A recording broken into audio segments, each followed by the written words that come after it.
A century ago, a conflict arose which would quickly become one of the most complex and controversial in the world.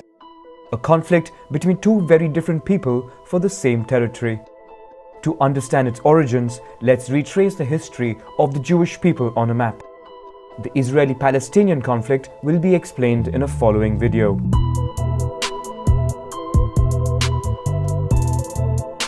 The story begins in 750 BC when the Near East was divided into many small kingdoms and city-states. They were wedged between the Assyrian Empire to the north and Egypt in the south. Among them was the Kingdom of Israel, whose people worshipped several gods, including Yahweh. In 722 BC, the capital Samaria fell to the Assyrian Empire. Part of the population then fled to the Kingdom of Judah and Jerusalem, but they would be followed by the Assyrian army as they continue their expansion towards the south. The region then remains under their control for a century until the fall of Nineveh to the Babylonians. Egypt and Babylon would then compete for territories of the old empire, but the Babylonians quickly take over and project their power in the region. Jerusalem resists this new rule and rebels. The Babylonian army then returns to besiege and destroy the city. Much of the population is then moved to the capital. In 539 BC, the Achaemenid Persian Empire takes over Babylon. The new king authorizes a free passage for Judeans, prompting many to return to Jerusalem. They would then rebuild the city and organize the foundations of Jewish culture by building the Temple of Solomon and writing the Torah.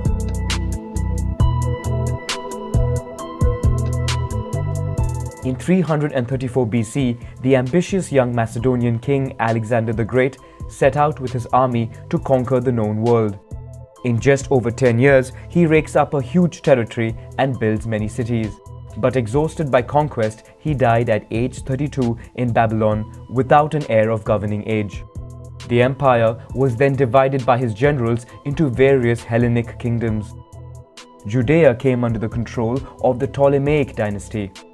A Jewish community settles in the new city of Alexandria, and the Torah is translated into Greek. Following a war against the Seleucid dynasty, Hellenic and Jewish culture developed friction to the point that one of the altars of the Temple of Solomon in Jerusalem was dedicated to the worship of Zeus. A traditionalist anti-Hellenic Jewish militia is organized and takes control of Jerusalem in 164 BC. The temple is restored and the Kingdom of Judea becomes independent. A century later, the region was conquered by the Roman army. The Judeans would organize two major revolts against the new regime, which were violently crushed. The first revolt in 66 provoked the siege of Jerusalem, followed by the destruction of its temple. The only wall of the enclosure that survived would become known as the Wailing Wall.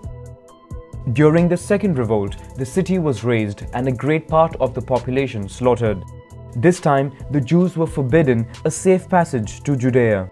Many migrate to Galilee and across the empire. Towards the end of the Roman Empire, Christianity was the dominant religion and Jerusalem a place of pilgrimage. The largely well-to-do Jewish community in the Mediterranean basin began to be persecuted, especially in the Visigoth and Byzantine empires. In the 7th century, following the birth of Islam, begins an Arab conquest. In some cases, Jews support the conquest in the hope of better conditions. They are tolerated by the Arabs and only polytheistic peoples are forcibly converted. In Jerusalem, the Dome of the Rock is built, making the city holy to the three monotheistic religions. The Arabs arrive in the Iberian Peninsula, which they call Al-Andalus. Here, 5% of the population is Jewish, ushering in a golden age of culture. Meanwhile in Europe, Jews are not only tolerated as people who witnessed times before Christ, but also as the sole traders between Catholics and Muslims. This allows Jews to gradually establish themselves in all of Western Europe.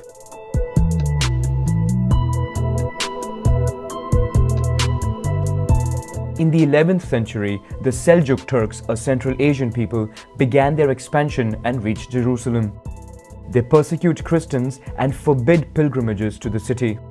In response, Christians in Europe organized crusades, military and religious expeditions to the Holy City. Along the way, they massacred Jewish communities who they now consider a deicide people who killed Jesus Christ. In 1347, Genoese merchant boats from Kaffa helped spread the Black Death. In 5 years, the disease wreaks havoc in Europe, killing almost half its population. A rumor spreads accusing Jews of poisoning whales, resulting in their persecution mainly along the Rhine and Rhone region and their eventual expulsion. In Spain, the Reconquista ends. The Catholic kings serve an ultimatum to the Jews to either convert or leave. The majority who choose to leave settle along the Mediterranean coast, mainly in the Ottoman Empire, where they are welcomed.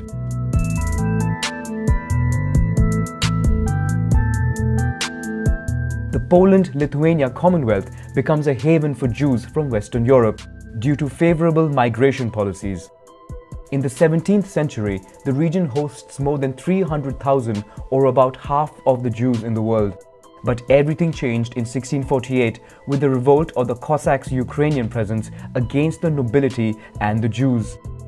They accused the Jews of having a privileged relationship with those in power. More than 100,000 Jewish people are killed or flee the region. This episode would weaken the Polish-Lithuanian Commonwealth, besieged on all sides by neighboring powers. In 150 years, the regime falls and its territory is carved up. The Jewish community is divided and 900,000 of them find themselves in the Russian Empire, where they are not welcome. They quickly become the targets of attacks called pogroms, a Russian term meaning devastation. Given the lack of response from authorities, these attacks become more frequent and deadly. The Jews then emigrate to the United States and Western Europe, which in the meantime has improved their living conditions. It is in this context that the first Zionist Congress is held in Basel in 1897, contemplating the founding of a new homeland for the Jewish people in Palestine. But the Ottoman Empire is fiercely opposed to the project. A few years later, the First World War breaks out. The Ottoman Empire fought alongside Germany. When the Allies were in trouble and desperately sought further support, the then British Minister of Foreign Affairs, Arthur Balfour, wrote an open letter promising a Jewish homeland in Palestine in return for Jewish support. In parallel, they support the Arab rebellion against the Ottoman Empire by promising them independence in the liberated territories. At the end of the war, the map of the Middle East was redrawn and divided up between the European powers. Palestine comes under the British mandate, marking the beginning of the Israeli-Palestinian conflict.